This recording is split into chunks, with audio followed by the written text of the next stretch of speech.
নমস্কার, বাংলা ইউটিউবার দাদা চ্যানেলে আপনাদের স্বাগত জানাচ্ছি। আমাদের দ্বারা ইউটিউব হবে না, আমাদের দ্বারা ইউটিউব হবে না। সবার প্রথমে আমার স্ক্রিনশট দেখিয়ে দিচ্ছি। গত এক সপ্তাহ আগে আমার 48 ঘন্টা আগে ভিউজ দেখুন, প্রায় 40,000-এর মতো। ঠিক আছে, প্রায় আমার ঘন্টায় 4 থেকে 5,000 10,000 পর্যন্ত ভিউজ আসতো ঘন্টায় কোনো সময়। বর্তমান সময়ে 2 দিন থেকে চ্যানেল ডাউন ছিল, এখন আবার চ্যানেলটা আপ হয়েছে। এখন আমার গত 48 ঘন্টায় মনে হয় 10,000 এরকম, কোথায় 48 ঘন্টায় 40,000, কোথায় গত 48 ঘন্টায় 10,000। শুধু লং ভিডিওর কথা বলছি, শর্ট ভিডিওর কথা বলছি না। এখন 48 ঘন্টা 10,000 ভিউজ হলে কত টাকা ইনকাম হতে পারে সেটা আপনারা ক্যালকুলেট করতে পারেন, সেটা আলাদা ব্যাপার। আমাদের দ্বারা ইউটিউব হবে না, আমি এই কথাটা কেন বলছি? সব কিছু লাল হয়ে গেছে ভাই। তো আমাদের দ্বারা ইউটিউব হবে না মানে হচ্ছে আপনাদের দ্বারা ইউটিউব হবে না, আমার দ্বারা ইউটিউব হবে। আমি এই চ্যানেলে কিন্তু ভিডিও আপলোড করতে চাই, আবার চাই না, আবার আপলোডও করে দিই। এই চ্যানেলে কাজ করতে একদম ইচ্ছে নেই, তাও আমি এই চ্যানেলে কিন্তু ভিডিও আপলোড করে যাচ্ছি। তো আমার দ্বারা ইউটিউব হবে না আপনাদের দ্বারা ইউটিউব হবে? বলুন তো, আমার দ্বারা ইউটিউব হবে। আপনার সব সময় মাইন্ড ঠিক থাকবে না যে ভাই চ্যানেলে তো ভিউসে আসতেছে না, আমি কীভাবে কাজ করব, কীভাবে ভিডিও আপলোড করব, এই জিনিসটা আপনার মাথায় আসবে। কিন্তু যারা প্রফেশনাল, যারা ইউটিউবে এতদিন ধরে টিকে আছে, 1 বছর হোক 2 বছর হোক, মাত্র 20টা ভিউজ নিয়ে 30টা ভিউজ নিয়ে চ্যানেলটাকে নানাভাবে বুঝতে পেরেছে যে আমার কী কন্টেন্ট আপলোড করলে চলবে, মিক্স কন্টেন্ট আপলোড আনবো, মিক্স কন্টেন্ট সাবস্ক্রাইবার আনবো না এটা আনবো, কখন ভিডিও আপলোড করলে কী প্রবলেম আসতে পারে, কী কপিরাইট স্ট্রাইক, কী জিনিস, যারা কাজ করেছে 1 বছর 2 বছর 3 বছর ধরে, তারা এখন সাকসেস পাবে না? আপনারা এই গত 6 মাস 1 বছর 1.5 বছর ধরে কাজ করছেন, আপনারা ভাবছেন আমার ভিউজ আসতেছে না, চলো ইউটিউব ছেড়ে পালিয়ে যাই। কখনো ঠান্ডা মাথায় ভেবে দেখেছেন যে আমি নিজেকে কি পরিবর্তন করেছি? পরিবর্তন বলতে আপনার বিউটিশিয়াল হেয়ার স্টাইল না, আপনার সুন্দরতা না। পরিবর্তন বলতে আপনি যে ভিডিও ক্যামেরাটা ইউজ করছেন সেটা একটু পরিবর্তন করার চেষ্টা করেছেন। লোকে আপনার মন দেখবে না, আপনার এখানে কোয়ালিটি কন্টেন্ট দেখবে। আপনি যে ব্যাকগ্রাউন্ডটা ইউজ করতেছেন সেটা কি ভালো? আপনি যেটা মাইক ইউজ করতেছেন সেটা কি ভালো? যখন 1.5 বছর উপরে কাজ হয়ে গেল তাও সাকসেস পাচ্ছেন না, তো এই জিনিসগুলো কোনোদিনও ধ্যান দিয়েছেন? আপনি কি ঠিকমতো অডিয়েন্সদের বোঝাতে পারছেন? আপনি যে কন্টেন্ট আপলোড করছেন সেই কন্টেন্ট অবশ্যই কি অডিয়েন্সদের প্রয়োজন?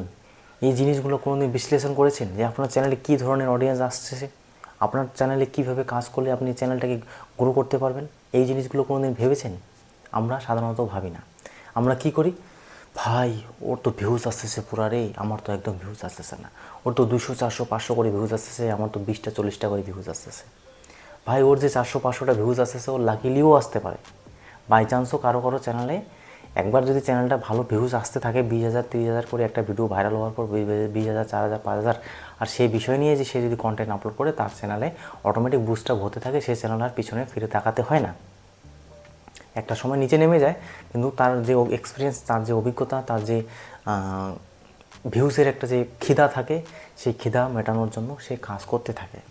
কিন্তু যাদের ভিউজ আসে না, তাদের সেই খিদাটাও বুঝতে পারে না, তারা কীভাবে কাজ করবে সেই জিনিসটাও বুঝতে পারবে না। তো আপনাকে নিরন্তর প্রয়াস করে যেতে হবে, তার সাথে সাথে আপনাকে বুঝতে হবে অনেক কিছু।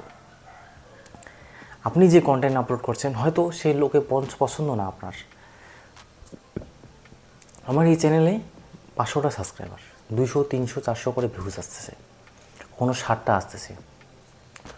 তো ছোটো চ্যানেলের পক্ষে 200 400 500 ভিউজ আসছে মানে বিশাল ব্যাপার।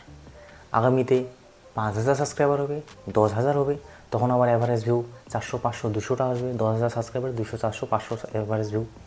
তো চ্যানেলে এইভাবেই কাজ করতে হয়। আপনারা যদি ভাবেন আমি লাখ ভিউজ প্রতিদিন আনবো, সেটা হবে না। আপনাকে একদিন 30টা ভিউজও তো শান্তিতে থাকতে হবে, একদিন আপনার 30,000 ভিউজ আসবে, সেটাতেও শান্তিতে থাকতে হবে। যারা ইউটিউবে সাজেশন দেয় তাদেরকে একটা জিনিস লক্ষ্য করেন, যারা বর্তমানে 1 লাখ সাবস্ক্রাইবার হয়েছে, 1.5 লাখ হয়েছে, তাদের যে অ্যাভারেজ ভিউজ আসতেছে কত আসতেছে? 1,000 1,500 4,000 5,000, কখনো কখনো 10,000। কিছু কিছু সেটিংসের কথা বলে, কিছু কিছু আপডেটের কথা বলে, কিছু কিছু কোনো সময় ক্লিক বিট ইউজ করে, তো কখন 50,000 4,000 3,000 করে ভিউজ আসে যায়। তো অডিয়েন্সের কোনো কমই নেই, অডিয়েন্সের কোনো এখানে কম নেই যে ভাই আপনার ভিডিও দেখবে না। অডিয়েন্স অনেক ভরমার, শিখতে এসেছে, সবাই এখন শিখতে আসছে। তো আপনাকে সময় দিচ্ছে, আপনি দিন দিন নতুন অডিয়েন্স পাচ্ছেন। পিছনের যে অডিয়েন্স ছিল না ছিল ওটা পরের ব্যাপার, আপনি অডিয়েন্স গ্র্যাব করে যাচ্ছেন, আপনি কাজ করে যাচ্ছেন। কি দরকার আছে ইউটিউবের প্রতিদিন ভিডিও আপলোড করার সাজেশনের নামে? ইউটিউবের সাজেশন কোনো কিছু হয় না। ইউটিউবে সাজেশন কিচ্ছু হয় না। ইউটিউবে যা কিছু শেখার 2-4টা 10-15টা 20-25টা ভিডিও দেখলে ফাটাফাটি, আপনাকে আর দেখতেও হবে না, শিখতেও হবে না, জানতেও হবে না। কিন্তু আমরা সাকসেসে পাই না, তো আমরা বুঝতেই পারি না যে কাজটা করব কীভাবে, এ কী বলে শুনি তো, আর কম্পেয়ার করতে থাকি, ওর ভিউজ আসতেছে, এর ভিউজ আসতেছে। আজকে আমার হিন্দি চ্যানেলে আমি এতদিন ধরে কাজ করছি, আমার কোনো অভিজ্ঞতা ছিল না। আমি নিজে নিজে কাজটা করে শিখতে পেরেছি। আমার যখন ওয়াচ টাইম কেটে নিচ্ছিল, তখন যে অবস্থায় আমি ছিলাম, আমি নানা ধরনের কন্টেন্ট আপলোড করি, কারণ আমার যে করে হোক ওয়াচ টাইম মেনটেন করতে হবে 1 বছরের মধ্যে, নাহলে আমার চ্যানেলটা আর মনিটাইজ হচ্ছে না, হয়তো জীবনে আর ইউটিউবারও হতে পারতাম না। তো যে করে হোক, যে কোনো কন্টেন্ট আপলোড করেই আমি চ্যানেলটা 4000 ঘন্টা আপলোড করি। তারপরে ভিউজ কমে যায়, তারপরে কিছু আমি ভ্যালুয়েবল কন্টেন্ট আপলোড করি। সবসময় তো আর ভ্যালুয়েবল কন্টেন্ট পাওয়া যাচ্ছে না, তাও আমি চেষ্টা করি কাজ করতে করতে মোবাইল নিয়ে ভিডিও বানাই। এখন মোবাইল নিয়ে ভিডিও বানাচ্ছি।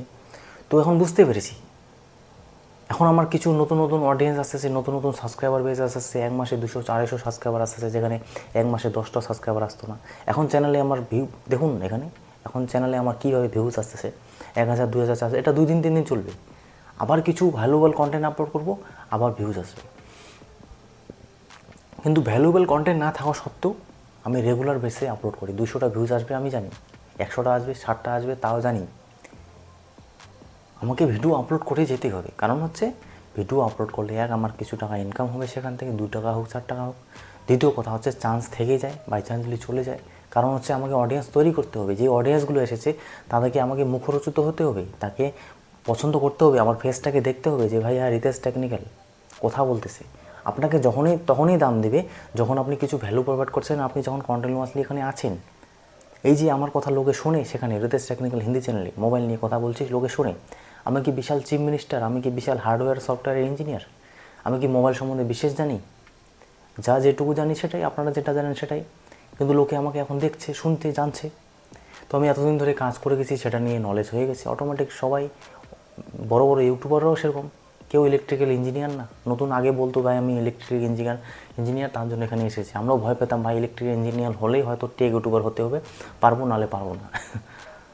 তো তখনকার সময় বোকা বানাতো, সেটা আলাদা ব্যাপার। এখন আপনাকে কেউ বোকা বানাতে পারবে না। তো এখন আমি সেখানে কথা বলছি, লোকে আমাকে গ্রাহ্য দিচ্ছে, লোকে আমার কথা শুনছে। থাম্বনেলটা কীভাবে ইউজ করতে হয়, কীভাবে ক্লিকবিট করলে হয়তো আমার সে ভিডিওতে একটু ইনকাম হতে পারে, তো এই ধরনের আমি কন্টেন্ট আপলোড করে যাচ্ছি, তাতে আমার ভিউজ আসতেছে। লাকিলি হয়তো কালকে আমার $100 কমপ্লিট হয়ে যাবে। আমার প্রায় 99.16 হয়েছে, ঠিক আছে। $100 আর 80 থেকে 85 সেন্ট লাগে। 100 সেন্টে হচ্ছে $1, তো আর 80-85 সেন্ট লাগে। তো মনে হয় কালকে আমার $100 কমপ্লিট হয়ে যাবে। এই মাসের মধ্যে $100 আমার কমপ্লিট হয়ে গেল, ঠিক আছে। এই মাসে আমার প্রায় যত টাকা ইনকাম করেছি, কিন্তু টোটাল আমার $100 হয়ে গেল। এই টোটাল 12 মাসে, এই 12 মাস কাজ করে এখন আমার ফার্স্ট পেমেন্ট ওঠাবো। কিন্তু এই ফার্স্ট পেমেন্ট ওঠাচ্ছি, এই 8,000 টাকা হোক 10,000 টাকা হোক, সেটা বড় ব্যাপার না। বড় ব্যাপার হচ্ছে এতদিন যে শিখেছি, সেটাই হচ্ছে বড় ব্যাপার। কাজ করেছি, এখন আমি ইনভেস্টমেন্ট করবো সেই চ্যানেলে। অনেককে দেখছি, অনেক কন্টেন্ট ক্রিয়েটারকে ফলো করছি, তারাও ইনভেস্টমেন্ট করছে। তো নতুন আমরা কিছু বুঝতে পারি না। অনেক কন্টেন্ট ক্রিয়েটার যারা করে গিয়েছে, তাদের আপনাকে সে সমস্ত বুদ্ধি শিখিয়ে দেবে না। কিন্তু আমরা নিজে নিজে দেখছি, নিজে নিজে কমেন্ট করছি। আমি যে ধরনের কন্টেন্ট বানাই, আরও 2-4 জন যাদের সাবস্ক্রাইবার আমারই মতো 4,000, 5,000, 6,000 গ্রো করছে, কীভাবে করছে সেই জিনিসগুলো আমরা দেখছি, শিখছি, বুঝছি। তো সেভাবে আমরা চলছি। তো আপনাদেরও ইউটিউবের টিপস ট্রিক্স সাজেশন দেখছেন, শিখেছেন। নিজের উপর কাজ করুন, কন্টেন্টটাকে ভালো করার চেষ্টা করুন, এটা সবাই বলবে। কিন্তু এমন একদিন সময় আসবে, আপনি নিজেও অবাক হয়ে যাবেন, আপনার চ্যানেলে এমন ভিউজ আসবে। কিন্তু সেই টেকনিক আপনাকে কেউ শেখাবে না, আপনাকে নিজে শিখতে হবে, নিজে বুঝতে হবে। আর নিজের প্রতি একটা কনফিডেন্স তো থাকবে না, জানি আমি কাজ করতে করতে, কিন্তু আপনাকে কনফিডেন্স আনতে হবে। 2 দিন আগে আমি ভাবলাম ভাই 4-5 দিন আমার সময় আছে, কারণ হচ্ছে 30 তারিখের মধ্যে যদি আমার $100 কমপ্লিট হয়ে যায়, তাহলে আমি 11 থেকে 12 তারিখের মধ্যে অ্যাডসেন্স অ্যাকাউন্টে আমার সেই $100 চলে যাবে। যাওয়ার পরে আমার 21 তারিখ পেমেন্টটা রিলিজ করে দেবে। আর যদি আমি এই 30 তারিখের মধ্যে যদি আমি $100 কমপ্লিট করতে না পারি, তাহলে আমার সেই পেমেন্ট আর পাচ্ছি না। কারণ গুগল অ্যাডসেন্সে তখন হয়তো $90 অথবা $95 এত যাবে। কারণ 10 থেকে 11 তারিখের মধ্যে সেই যত ইনকাম করেছেন এই মাসে 30 তারিখের মধ্যে প্রত্যেক মাসে মাসে 7 থেকে 12 তারিখের মধ্যে গুগল অ্যাডসেন্সে জমা করে দেওয়া হয়। আর 1 তারিখ থেকে 7 তারিখ 10 তারিখ যা ইনকাম করবেন সেটা আগের মাসে পাবেন, 30 তারিখ পর্যন্ত যেটা কাজ করবেন সেটা আগের মাসে পাবেন। তো আমি অবাক হয়ে গেছিলাম, ভাই এই কদিনে 600-700 টাকা কীভাবে ইনকাম হবে 100 মাসে, যেখানে আমি দিনে 2 টাকা 4 টাকা 10 টাকা 15 টাকা 20 টাকা এরকম ইনকাম করি। কিন্তু এখন পার ডে আমার 100 150 50 20 টাকা হয়নি, বর্তমানে 50 টাকার উপরে ইনকাম হচ্ছে। এত কিছু জিনিস আপনাদের কেউ খোলামেলা বলবে না, ঠিক আছে? খোলামেলা বলছি তো খোলামেলা শিখতে পারবেন, বুঝতে পারবেন। কেউ বলে না আপনাদের খোলামেলা। আমি অনেক কন্টেন্ট ক্রিয়েটর ফলো করি, যারা ছোটো ছোটো কন্টেন্ট ক্রিয়েটর, তারা খোলামেলা আলোচনা করে। আর সেই খোলামেলা আলোচনা থেকেই আমি আজকে এতটা এনার্জি পাচ্ছি, এতটা আমি কাজ করতে সহায় করছি। আমার এই যে এই 12 মাস লেগেছে $100 কমপ্লিট করতে, সেটা না। অনেক কন্টেন্ট ক্রিয়েটার আছে যারা এইভাবেই 1 বছর লেগে যায়, তারা কাজ করে গেছে। সেই জিনিসগুলো আমি দেখে আমি মোটিভেট হয়েছি, আমি বুঝতে পেরেছি যে হ্যাঁ, এইভাবেই কাজ হয়, এইভাবেই কাজ করতে হয়, এইভাবেই কাজটা হয়। হয়তো 2-4 জন 2 মাসে 3 মাসে পেতে পারে, সেটা আলাদা ব্যাপার। কিন্তু আমারই মতো অনেক ভালো ভালো ক্রিয়েটার আছে, বর্তমানে 50,000 সাবস্ক্রাইবার নিয়েছে। তারা কন্টেন্টটাকে কীভাবে চেঞ্জ করেছে, তারা থিম কীভাবে চেঞ্জ করে ভিডিওর, তো সেটাকে বুঝতে হবে। এই যে আমি রেগুলারলি এইভাবে কাজ করছি, আমি কিন্তু এইভাবে রেগুলারলি কাজ করব না। আমি কন্টেন্টটাকে আরও চেঞ্জ করার চেষ্টা করব, কাউকে নিয়ে আসবো, ইন্টারভিউ দেবো, সেটা দেবো, ওটা দেবো। তো এইভাবে পরিবর্তন করতে থাকবো। সেটার জন্য কী লাগবে? ফান্ডিং লাগবে। তো নিজেকে আগে একটা জায়গা নিয়ে আসুন, স্টেবল করুন, তারপরে ধীরে ধীরে আপনি দেখবেন অনেক দরজা আপনার জন্য খুলে গিয়েছে। আমার ভিডিও এইভাবে লোকে দেখবে, শুনবে, কিন্তু আপনার ভিডিও কেউ দেখবে না, এটা মনে রাখবেন। আমি চ্যানেল মনিটাইজ করেছি, তার জন্যই আমার কথা লোকে শোনে। আমি এক জায়গায় এখন আছি, ঠিক আছে? তো আপনাকেও এক জায়গায় যেতে হবে, কাজ করতে হবে, লোককে পরিচয় দিতে হবে, ঠিক আছে? নেক্সট ভিডিও নিয়ে আসতেছি। তব তক লে দোস্ত, জয় হিন্দ, বন্দে মাতরম।